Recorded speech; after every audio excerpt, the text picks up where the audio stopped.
como es nuestra costumbre, vamos a empezar a atender primero sus dudas y preguntas antes de entrar al estudio. ¿Ok? Entonces levantan su mano y si estás en casa, pues lo pones en el chat. Aquí tenemos a Jessica primera. Sí. Sí, muy buenas noches a todos. Tengo una pregunta. Cuando se está frente a una circunstancia, una tribulación o una prueba o decisiones que tenemos que tomar y oramos y confiamos en Dios, pero, tengo que mencionar el pero a pesar de eso, la persona sigue teniendo un temor como de lo que pasará. Entonces, deseo saber, ¿ese temor es normal o hay algo todavía detrás de ese temor? Sí, tienes que recordar algo y es el hecho de que tú, desde que naces de nuevo, recibes la presencia de Dios en tu corazón. El Espíritu Santo de Dios viene a morar en ti. Y por medio de Él es que tú tienes acceso al Padre, a la comunicación con el Padre. Y ese Espíritu empieza a construir en ti nuevos atributos que antes no estaban. Por ejemplo, el hecho de que en medio de una situación contraria, tú empiezas a tener reacciones opuestas a las que antes tenías. Qué sé yo, antes corrías asustada, amedrentada, te deprimías, no sé, te tirabas a la cama o te tirabas a los vicios, qué sé yo, cada quien en su caso. Ahora tenemos acceso a una relación con el Padre. Y esa relación con el Padre empieza a construirse a partir de que nacemos de nuevo y empezamos a crecer en esa relación. Y cada vez más, mientras más invertimos en esa relación, pues nuestro hombre interior va creciendo y el exterior va decreciendo.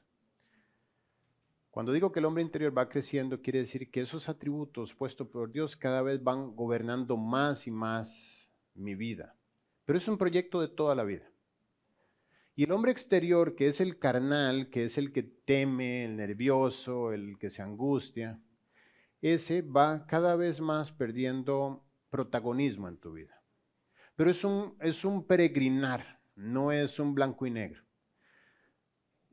Y en ese proceso, pues estás acompañada de Él en todo el camino. Él siempre va a estar haciendo sugerencias. Entonces, un creyente, empezando su vida cristiana, dirá, bueno, dice la Biblia que por nada estéis afanosos. Si no sean conocidas vuestras peticiones delante de Dios, en toda oración y ruego con acción de gracias. Entonces, hago eso, pero la segunda parte del versículo no se cumple. Dice, y la paz de Dios que sobrepasa todo entendimiento, guardará mi corazón y mis pensamientos. Pero no hay paz. Pues precisamente Dios quiere que nosotros entendamos que Él está construyendo carácter en nuestras vidas. Él no está construyendo una relación de inversión a corto plazo. Él está construyendo una comunión. Y por eso nos invita a persistir en la búsqueda de Él. Así es que tu paz tiene que provenir del hecho de que ya tú buscaste al Padre. Aunque tu naturaleza siga insistiendo en traer pensamientos, temores. Al final de cuentas, ella se convierte en un aliado en tu crecimiento en la relación con Dios. ¿Por qué? Porque ella, a través del temor, te impulsa a los brazos de Cristo. Y ahí es donde hacemos de nuestra naturaleza un aliado. A través de la tentación, yo aprendo a depender del Padre. A través de esa incertidumbre, empiezo a memorizar sus promesas y a traerlas a la memoria. Entonces, la antigua naturaleza se convierte en una especie de disparador de la comunión con Cristo, si hago lo correcto. Si no hago lo correcto, pues me arrojo a la desesperación, a la angustia, etc. Así es que no te extrañes, es un proceso que siempre te va a acompañar. El apóstol Pablo decía que él experimentaba de afuera peligros, de adentro temores, es una constante en el creyente. Si ves cuando se escribe la segunda carta de Corintios, el apóstol Pablo junto con el equipo misionero que lo acompañaba en estos viajes, escribe a los corintios y les dice, tenemos este tesoro, el tesoro del ministerio que Dios ha puesto en nuestros corazones, su presencia, en vasos de barro. El vaso de barro somos nosotros. El barro es quebradizo. El barro no tiene brillo propio. El barro básicamente es tomado del polvo y al polvo volverá en algún momento. Pero Dios depositó dentro de nosotros su espíritu. Y Él es el que hace posible todas las cosas que para nosotros es imposible. Dice, para que la excelencia del poder sea de Dios y no de nosotros. Entonces Pablo dice, yo soy barro quebradizo y asustadizo. Pero la excelencia del poder es de Dios, no de nosotros. Dice el versículo 8, que estamos atribulados en todo, mas no angustiados, en apuros, mas no desesperados, perseguidos, mas no desamparados, derribados, pero no destruidos. Llevando en el cuerpo siempre por todas partes la muerte de Jesús, para que también la vida de Jesús se manifieste en nuestros cuerpos. Entonces, la vida del creyente constantemente va a traer una invitación a morir a ti mismo, a hacer las cosas a pesar del temor, a hacerlas porque sabes que debes, a hacer las cosas a pesar, qué sé yo, por ejemplo, del deseo de pagar mal por mal. Pero la Biblia te enseña que tú debes pagar bien por mal, pero tu cuerpo te dice mal por mal. Así es que va a ser una constante negación. Aprovecha cuando viene el temor para ignorarlo, para abrazarte de sus promesas. Busca, por ejemplo, todas las promesas que hablan del temor y haz las tuyas. Por ejemplo, Isaías 41:10 dice, no temas, porque yo estoy contigo. No desmayes, porque yo soy tu Dios que te esfuerzo. Siempre te ayudaré, siempre te sustentaré con la diestra de mi justicia. Entonces, en el momento que viene el temor, tú sacas la promesa. Contrarrestas el ataque, digamos, la tentación, con la promesa. ¿Quién más? Allá, ¿vale? En Hechos 13 dice, no permitirás que tu santo vea corrupción, porque la verdad David, habiendo servido a su propia generación según la voluntad de Dios, durmió y fue reunido con sus padres y vio corrupción.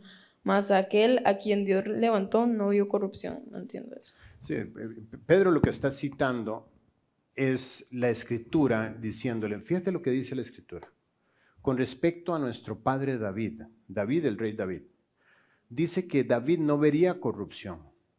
Sin embargo, David está muerto y su sepulcro está aquí entre nosotros. ¿Cómo dices que no vio corrupción? Corrupción es permanecer en el sepulcro.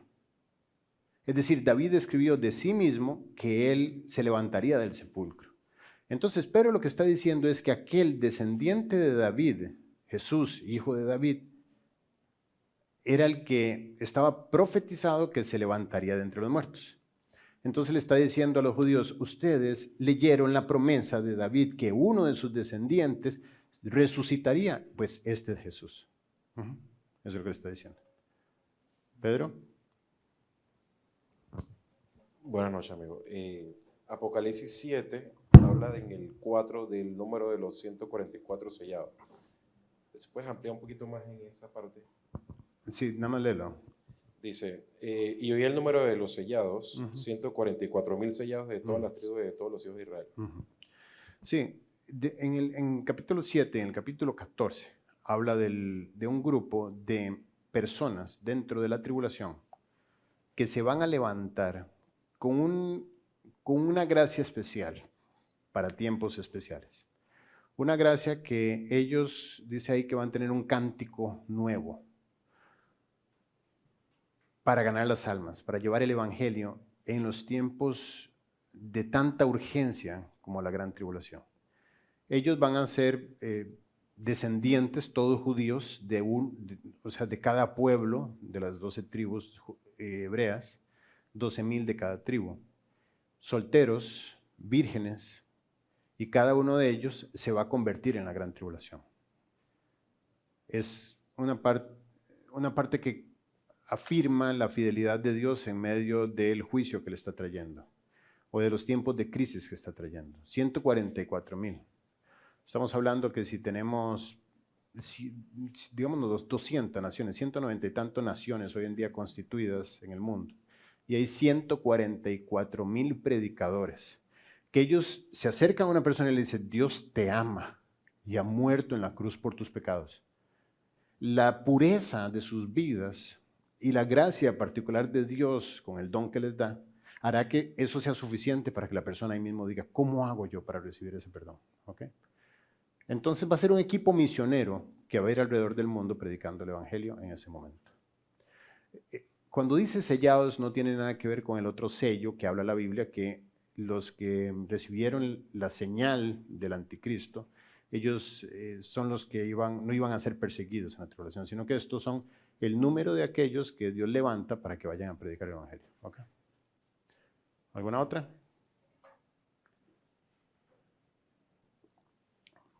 ¿No hay más? ¿Rafa? Quisiera saber si me puedes resumir un poco Levítico 25. Levítico 25. Sí.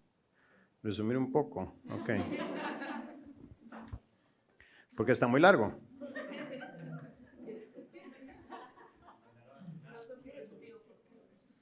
Ok.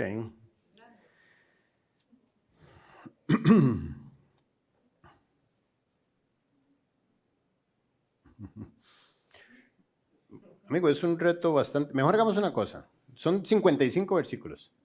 ¿Ok? Entonces tú los lees toda esta semana y la otra semana me traes preguntas directas de lo que no entiendes. ¿Ok? ¿Alguna otra? Nadie. Por favor, vamos adelantando aquí con el... Jenny. Ajá. Guille, yo estaba repasando el libro de Esther. Me llamó la atención. Ese es un buen punto que mencionas. Okay. No, les iba a decir que quizás ya han empezado a entender un poco del flujo que llevamos en la enseñanza y creo que ayuda muchísimo que ustedes se vayan adelantando a la enseñanza. Yo voy en orden cronológico y además siempre aviso y sabemos dónde es que estamos estudiando. Entonces, si ustedes traen adelantada la lectura, pues eso va a ayudar mucho. ¿Por qué? Hoy yo tengo un reto increíble y es el de predicar todo el libro de Esther. Ahora, una trampa que hay en el camino es que yo venga a decirles lo que el libro dice. Yo no voy a hacer eso. O sea, el libro está dejado por Dios para que lo leamos, para que tengamos nuestro tiempo privado en el libro. Y mi trabajo es exponer y traer lo que Dios ha compartido con nosotros a través de principios que están ahí distribuidos en el libro. Entonces, solamente quise aprovechar tu comentario para hacer una exhortación general a que nos adelantemos a la lectura. Traigan preparada la lectura y esto va a ayudar a que sea de mayor provecho. Ahora sí, ¿tu pregunta? Ok. Me llamaba la atención la parte donde ya el rey pues escucha a Mardoqueo y escucha a los judíos y los judíos luego van como a la batalla contra los enemigos. Ajá. Y hay una frase que repite en varios versículos que ellos van a la batalla contra los enemigos, le ganan a los enemigos, pero no tocan sus bienes. Uh-huh. Entonces, era como saber si hay algo allí de profundidad en cómo ir a la batalla con el enemigo sabiendo que Jehová está con ellos, pero ellos no no hoy vas tocan a tener el principio práctico. Realmente ellos per se no van a la batalla, sino que se preparan para defenderse del ataque que Amán había tramado a través de toda esta conspiración que planeó. Y ellos lo que hacen es defenderse, pero realmente ellos no sacan provecho absoluto de lo que viene a continuación, sino que es solamente una defensa. ¿Sí? Perfecto.